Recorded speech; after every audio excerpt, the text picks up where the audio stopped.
खुशीर कथा जे दीर्घ दिन पर मुख्यमंत्री बासभवन रे दीर्घ दिन कौन सी मुख्यमंत्री गत सरकार रहू नथिले। वर्तमान आमर लोकंक सरकार रे लोकंक मुख्यमंत्री श्री मोहन चरण माझी सरकारी बासभवन रे आज प्रवेश करचंदी। खुशीर कथा, स्वागत योग्य कथा।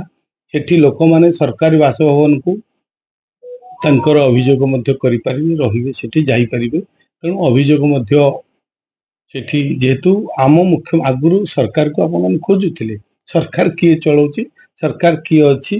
तेणु आज आमर लोकंक मुख्यमंत्री रे लोकंकर विभिन्न प्रकार अभियोग को निजे स्वयं मुख्यमंत्री उपस्थित रही ऑन द स्पॉट लोकंकर समस्या को समाधान दिगरे समाधान करा जाउची।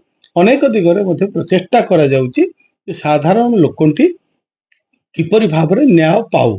जो भरी भाबरे आगुरु दीर्घ दिन धरी लोक न्याय पाउ नथिले, वर्तमान न्याय तुरंत दिया जाउची। आपण मान देखिबे जो गत सोमवार दिन विभिन्न जो माने क्रिटिकल जो माने डिजीज रे आक्रांत थिले सेमानकु सेटे ऑन द स्पॉट मध्य मुख्यमंत्री तंको रिलीफ पांठिरु अर्थ सहायता करिवार मध्य व्यवस्था करिसेंती।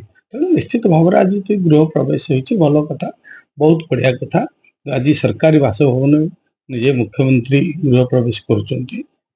हिंदू रीतिनीति रे जो भली आम हिंदू परंपरा रही गृह प्रवेश विभिन्न वेद पाठ वेद उच्चारण को प्रवेश प्रत्येक कथा रही से भाव में आज मुख्यमंत्री पालन कर गृह प्रवेश कर व्यवस्था कर।